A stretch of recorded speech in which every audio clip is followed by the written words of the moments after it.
I remember the very first time I went to a nice restaurant, a really nice restaurant. It was for a law firm recruitment dinner. And I remember beforehand, the waitress walked around and asked whether we wanted some wine. So I said, sure, I'll take some white wine. And she immediately said, would you like Sauvignon Blanc or Chardonnay? And I remember thinking, come on, lady, stop with the fancy French words and just give me some white wine.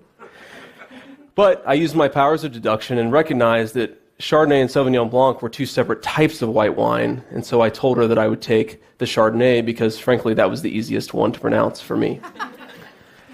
So I had a lot of experiences like that during my first couple of years as a law student at Yale.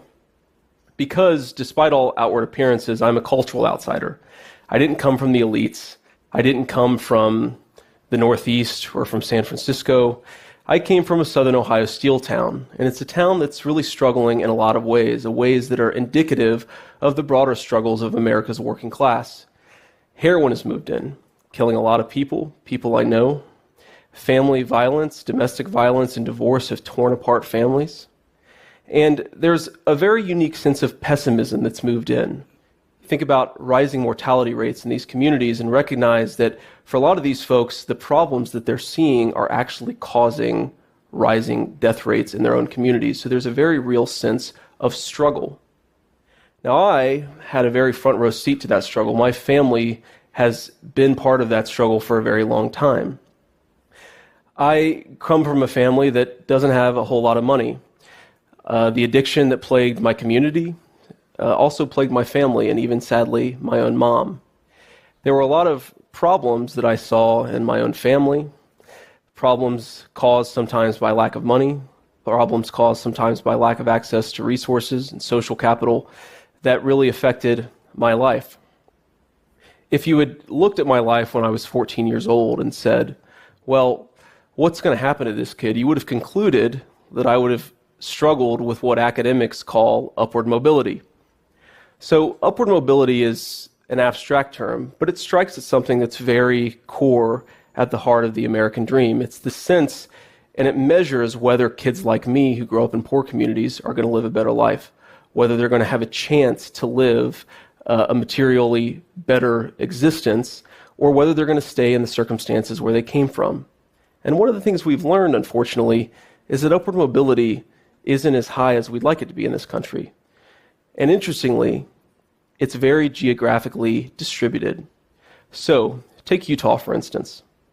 In Utah, a poor kid is actually doing okay, very likely to live their share and their part in the American dream. But if you think of where I'm from, in the South, in Appalachia, in Southern Ohio, it's very unlikely that kids like that will rise. The American dream in those parts of the country is, in a very real sense, just a dream. So why is that happening? So one reason is obviously economic or structural. So you think of these areas, they're beset by these terrible economic trends built around industries like coal and steel that make it harder for folks to get ahead. That's certainly one problem. There's also the problem of brain drain, where the really talented people, because they can't find high-skill work at home, end up moving elsewhere. So they don't build a business or nonprofit where they're from. They end up going elsewhere and taking their talents with them. There are failing schools in a lot of these communities, failing to give kids the educational leg up that really makes it possible for kids to have opportunities later in life. These things are all important. I don't mean to discount these structural barriers, but when I look back at my life and at my community, something else was going on, something else mattered. It's difficult to quantify, but it was no less real. So for starters, there was a very real sense of hopelessness in the community that I grew up in. There was a sense that kids had that their choices didn't matter. No matter what happened, no matter how hard they worked, no matter how hard they tried to get ahead, nothing good would happen. So that's a tough feeling to grow up around. That's a tough mindset to penetrate. And it leads sometimes to very conspiratorial places. So let's just take one political issue that's pretty hot, affirmative action. So depending on your politics, you might think that affirmative action is either a wise or an unwise way to promote diversity in the workplace or the classroom. But if you grow up in an area like this, you see affirmative action as a tool to hold people like you back. That's especially true if you're a member of the white working class. You see it as something that isn't just about good or bad policy. You see it as something that's actively conspiring, where people with political and financial power are working against you. And there are a lot of ways that you see that conspiracy against you, perceived, real, but it's there, and it warps expectations. So if you think about what do you do when you grow up in that world, you can respond in a couple ways. One, you can say, I'm not going to work hard because no matter how hard I work, it's not going to matter. Another thing you might do is say, well, I'm not going to go after the traditional markers of success, like a university education or a prestigious job, because the people who care about those things are unlike me. They're never going to let me in. When I got admitted to Yale, a family member asked me if I had pretended to be a liberal to get it by the admissions committee. Seriously. And it's obviously not the case that there was a liberal box to check on the application, but it speaks to the very real insecurity in these places, that you have to pretend to be somebody you're not to get past these various social barriers. It's a very significant problem. Even if you don't give in to that hopelessness, even if you think, let's say, that your choices matter and you want to make the good choices, you want to do better for yourself and for your family, it's sometimes hard to even know what those choices are when you grow up in a community like I did. I didn't know, for example, that you had to go to law school to be a lawyer. I didn't know that elite universities, as research consistently tells us, are cheaper for low-income kids because these universities have bigger endowments, can offer more generous financial aid. I remember I learned this when I got the financial aid letter from Yale for myself, tens of thousands of dollars in need-based aid, which is a term I'd never heard before. But I turned to my aunt when I got that letter and said, I think this just means that for the first time in my life, being poor has paid really well. So I didn't have access to that information because the social networks around me didn't have access to that information. I learned from my community how to shoot a gun, how to shoot it well. I learned how to make a damn good biscuit recipe. The trick, by the way, is frozen butter, not warm butter. But I didn't learn how to get ahead. I didn't learn how to make the good decisions about education and opportunity that you need to make to actually have a chance in this 21st century knowledge economy. Economists call the value that we gain from our informal networks, from our friends and colleagues and family, social capital. The social capital that I had wasn't built for 21st century America, and it showed. There's something else that's really important that's going on that our community doesn't like to talk about, but it's very real. Working class kids are much more likely to face what's called adverse childhood experiences, which is just a famous word, fancy word, for childhood trauma. Getting hit or yelled at, put down by a parent repeatedly, watching someone hit or beat your parent, watching someone do drugs or abuse alcohol. These are all instances of childhood trauma, and they're pretty commonplace in my family. Importantly, they're not just commonplace in my family right now, they're also multi-generational. So my grandparents, the very first time that they had kids, they expected that they were going to raise them in a way that was uniquely good. They were middle class, they were able to earn a good wage in a steel mill. But what ended up happening is that they exposed their kids to a lot of the childhood trauma that had gone back many generations. My mom was 12 when she saw my grandma set my grandfather on fire. His crime was that he came home drunk after she told him, if you come home drunk, I'm going to kill you. She tried to do it. Think about the way that that affects a child's mind. And we think of these things as especially rare. But a study by the Wisconsin Children's Trust Fund found that 40% of low-income kids face multiple instances of childhood trauma, compared to only 29% for upper-income kids. And think about what that really means. If you're a low-income kid, almost half of you face multiple instances of childhood trauma. This is not an isolated problem. This is a very significant issue.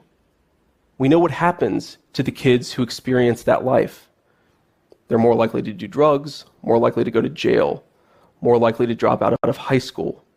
And most importantly, they're more likely to do to their children what their parents did to them.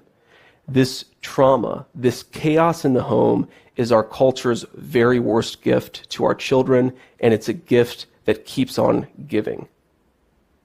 So you combine all that, the hopelessness, the despair, the cynicism about the future, the childhood trauma, the low social capital, and you begin to understand why me, at the age of 14, was ready to become just another statistic, another kid who failed to beat the odds. But something unexpected happened. I did beat the odds. Things turned up for me. I graduated from high school, from college, I went to law school, and I have a pretty good job now. So what happened? Well, one thing that happened is that my grandparents, the same grandparents of Setting Someone on Fire fame, they really shaped up by the time I came around. They provided me a stable home, a stable family. They made sure that when my parents weren't able to do the things that kids need, they stepped in and filled that role. My grandma especially did two things that really mattered. One, she provided that peaceful home that allowed me to focus on homework and the things that kids should be focused on. But she was also this incredibly perceptive woman, despite not even having a middle school education. She recognized the message that my community had for me, that my choices didn't matter, that the deck was stacked against me. She once told me, JD, never be like those losers who think the deck is stacked against them. You can do anything you want to. And yet she recognized that life wasn't fair. It's hard to strike that balance, to tell a kid that life isn't fair, but also recognize and enforce in them the reality that their choices matter. But Mama was able to strike that balance. The other thing that really helped was the United States Marine Corps. So we think of the Marine Corps as a military outfit, and of course it is. But for me, the U.S. Marine Corps was a 4-year crash course in character education. Taught me how to make a bed, how to do laundry, how to wake up early, how to manage my finances. These are things my community didn't teach me. Remember when I went to go buy a car for the very first time, I was offered a dealer's low interest rate of 21.9%. I was ready to sign on the dotted line. But I didn't take that deal because I went and took it to my officer who told me, stop being an idiot, go to the local credit union and get a better deal. And so that's what I did. But without the Marine Corps, I would have never had access to that knowledge. I would have had a financial calamity, frankly. Last thing I want to say is that I had a lot of good fortune in the mentors and people who have played an important role in my life, from the Marines, from Ohio State, from Yale, from other places. People have really stepped in and ensured that they filled that social capital gap that it was pretty obvious, apparently, that I had. That comes from good fortune. But a lot of children aren't going to have that good fortune. And I think that raises really important questions for all of us about how we're going to change that. We need to ask questions about how we're going to give low-income kids who come from a broken home access to a loving home. We need to ask questions about how we're going to teach low-income parents how to better interact with their children, with their partners. We need to ask questions about how we give social capital, mentorship to low-income kids who don't have it. We need to think about how we teach working-class children about not just hard skills like reading, mathematics, but also soft skills like conflict resolution and financial management. Now, I don't have all of the answers. I don't know all of the solutions to this problem. But I do know this. In Southern Ohio right now, there's a kid who's anxiously awaiting their dad, wondering whether when he comes through the door, he'll walk calmly or stumble drunkenly. There's a kid whose mom sticks a needle in her arm and passes out, and he doesn't know why she doesn't cook him dinner, and he goes to bed hungry that night.